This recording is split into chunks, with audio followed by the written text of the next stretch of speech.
भारत में एक ऐसी जगह है जहाँ पे 300 साल पुराने मंदिर में एक हाथ की मूर्ति है और इसे हर साल माला पहनाते हैं। महाराष्ट्र के पुणे जिले में स्थित किला कोंढाणा 22 जून 1665 के राजा जयसिंह पुरंदर समझौते के अनुसार छत्रपति शिवाजी महाराज को पुरंदर समेत 23 किले मुगलों को सौंपने पड़े थे। लोकगीत और लोक कथाओं के अनुसार मां जिजाऊ जब एक सुबह पुरंदर की खिड़की से देख रही थी तो उसे कुछ ही दूरी पर कोंढाणा दिखाई दिया और यह किला मुगलों के अधीन है। यह देखकर उन्हें बहुत क्रोध आया। तब उन्होंने अपने बेटे शिवबा को कोंढाणा स्वराज्य में लाने की मांग की, मगर कोंढाणा जीतना कोई आसान काम नहीं था। उसकी रक्षा के लिए करीब 5000 मुगल सैनिक तैनात थे और मुगलों की तरफ से बहुत ही ताकतवर औरंगजेब का सरदार और मुगलों का किलेदार उदयभान राठौड़ इस किले का किलेदार था।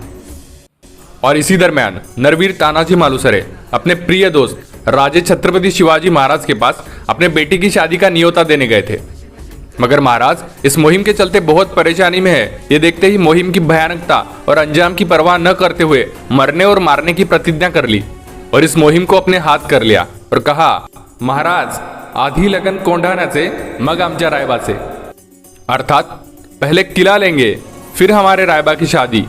लेकिन राजे को भी पता था कि तानाजी के सिवा कोई ये मुहिम फतेह नहीं कर सकता, इसलिए राजे ने उन्हें वो मुहिम सौंप दी। वर्ष 1670 की रात को फरवरी की कड़ी ठंड में करीब 300 साथी लेकर तानाजी मुहिम पर निकल पड़े। लोक कथाओं की माने तो ये युद्ध इतना भयानक था कि उस रात छत्रपति शिवाजी महाराज का एक एक मावड़ा 40-40 मुगल सैनिकों को काट रहा था। उसी बीच मुगलों के कुछ सरदारों ने तानाजी पर पीछे से वार किया और उन्हें बुरी तरह घायल कर दिया। मगर कहते हैं ना, मराठे कभी रुकते नहीं थे और ना ही कभी झुकते थे।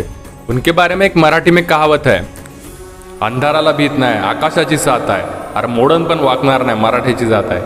इतना होने के बावजूद भी वो लड़ते रहे। हालांकि वो शरीर से बहुत ही मजबूत और ताकतवर थे। आखिरकार वो समय आ ही गया जब समान ताकत वाले उदयभान राठौड़ के साथ उनका युद्ध हुआ। इतिहासकारों की माने तो ये युद्ध इतना कम आसान था कि उदयभान की तलवार की वार से तानाजी के लोहे की ढाल के करीब 2 टुकड़े हो गए। उन्होंने अपने सिर के ऊपर की पगड़ी को हाथ पर लपेटा और लड़ते रहे। उदयभान की 45 किलो की तलवार से इंच गहरे घाव शरीर पर पड़े थे। पूरा शरीर खून से लथपथ हो गया। फिर भी वो तलवार का हर एक वार हाथ पर लेते रहे और अपना हाथ गंवा दिया। और ये यही मंदिर है जहाँ पे उन्होंने अपना हाथ गंवाया था।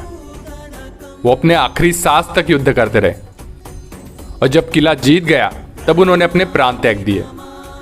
जब ये बात छत्रपति शिवाजी महाराज को पता चली तो वो भीतर से पूरी तरह से टूट चुके थे और उनके मुंह से शब्द निकले, गढ़ आला पण माझा सिंह गेला, यानी किला तो जीत लिया पर मेरा शेर गवा दिया। और इसी गम के चलते हुए कहते कि राजे करीब 12 दिन तक रोते रहे।